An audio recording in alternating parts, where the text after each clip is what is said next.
Jeremiah Dunmire. He's the tyrant of Tulsa. First and foremost, longtime fan, I have to say it at the top. So it's an honor to chat with you. But I love Jeremiah in Tulsa King. I mean, Me this too. guy. I'm with you. I love it. I love the character. It's so great.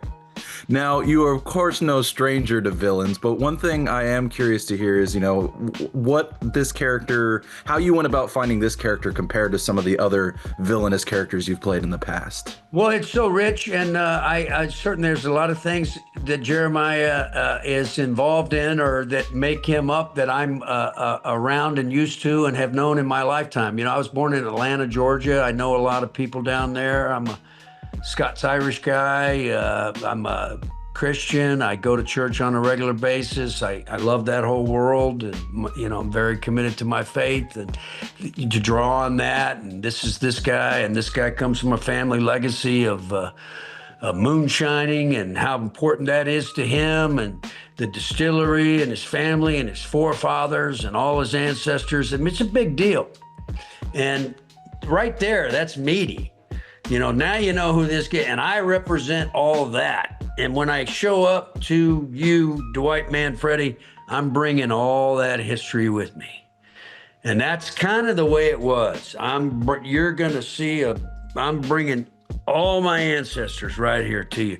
And you think you're something because you're this Italian guy from New York City, mafia. Well, let me tell you, I'm this guy, and that's kind of how I looked at it. Well, I love that look at it, and it makes I want to start with that first confrontation scene at the saloon between you and Dwight, because as someone who thinks Copland is underrated, I love that you and Stallone are face to face again. What was it like going into that scene in particular? It was so great. And I just thought of something going back to that first question.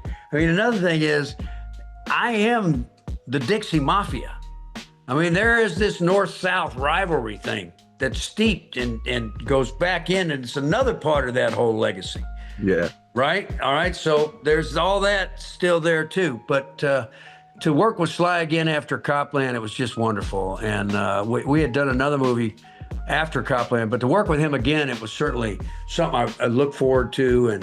And I've seen Sly over the years. He's always been great to me when I've seen him. I've actually him and Jennifer. I've seen him in social situations, and I was just thrilled that he was a part of picking me to do the role, and having me walk out there. And he walked out, and I was very excited to see him. And he came around the corner in the funeral scene. He says, well, Robert, it's been a few weeks.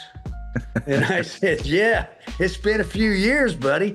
And then we just settled right in, and we went at it, and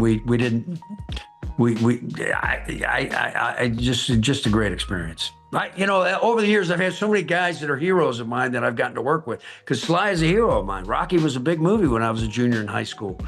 And, it might be one of the reasons why I wanted to be an actor, if you want to take it that far. But, to be able to touch somebody and touch the people that are out in the audience, and give them something. And in that case, the willingness to believe enough in a dream to follow it and pursue it and go for it and have the chutzpah to do it, that's an important thing. And I have so much respect for Sly. So, of course, I'm going to be the best adversary I can be for him. Because the only way to make the protagonist look good is if the antagonist look good. And I got so much help from the cinematographers and the score, everything they've done for me. They've done an amazing job. They wrote the hell out of Jeremiah Dunmire. That they have. They gave me the first 6 episodes, so I'm excited to see how he plays out after that. But one thing I did want to touch on that you just mentioned is sometimes when actors play villains, they in their way try to find a way to make him the good guy. They because in a lot of villains' eyes, they are the good guy in their story. Did you find that to be the case at all with Jeremiah when you were playing him? Well, yeah, I see Jeremiah as Jeremiah was.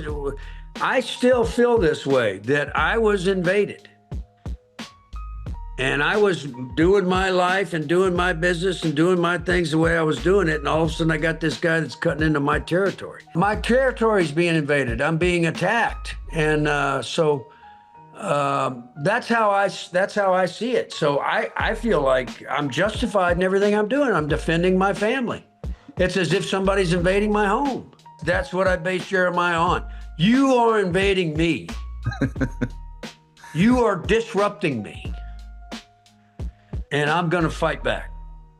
Well, and fighting back you're doing, but since you talk about the family as well, I mean, you have such a complicated relationship with Bo's character. And Isn't every father-son relationship complicated?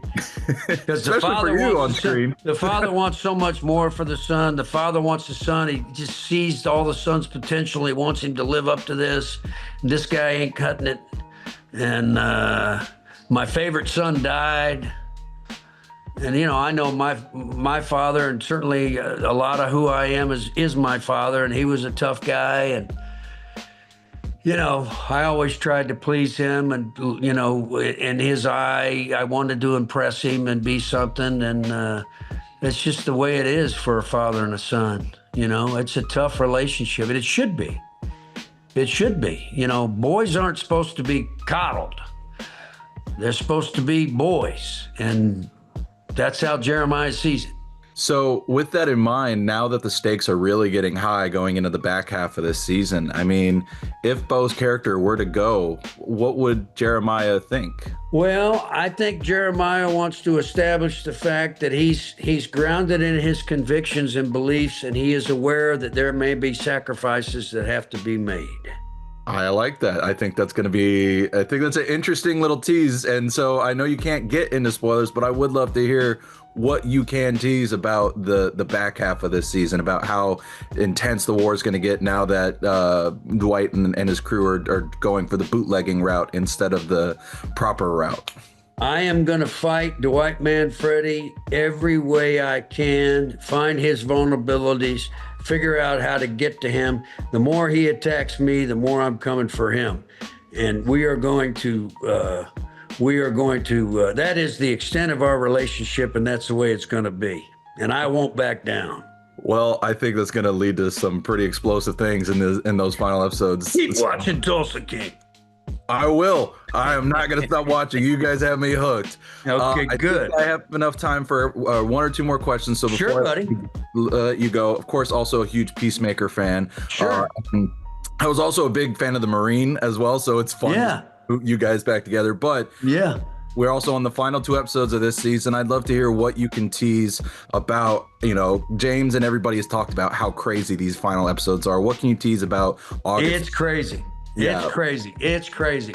I think you're going to find out some stuff about my character that's going to be pretty revealing and enlightening, and it's going to have a major impact on John's character. James Gunn's a wonderful storyteller, and it's a wonderful world to be in. It's a very irreverent world, but yet you can touch on a lot of themes that are very available in our lives today. James finds a way to make it just as grounded as he does kooky, and I just absolutely love it.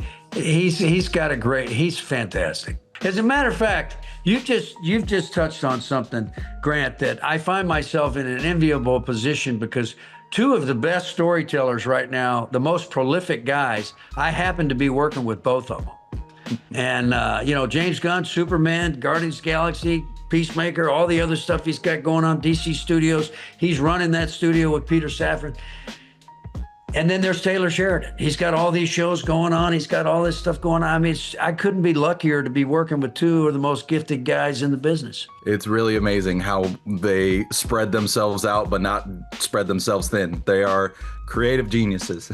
I tried to get into James' process. I said, tell me, how do you write? What is your procedure for writing? He goes, I sit down and do it. I don't have like a ritual kind of a thing. I got to do what I got to do. I love that. And I would imagine that's the same with Taylor. I imagine so. They sometimes that's the best way to do it. Very final question before I let you go. I love John Doggett in the X-Files. That is my favorite character of all time. I know. I've even written for him or about him on the site because I love him so much. And I'm curious, they're working on a new version. Do you think that, or I know you'd be game to come back, but what was something you would like to see if they do invite you to come back as John? Well, it'd be interesting to see what's happened to him in the elapsed time that in between him being there and wherever they pick up. Like, what was the gap?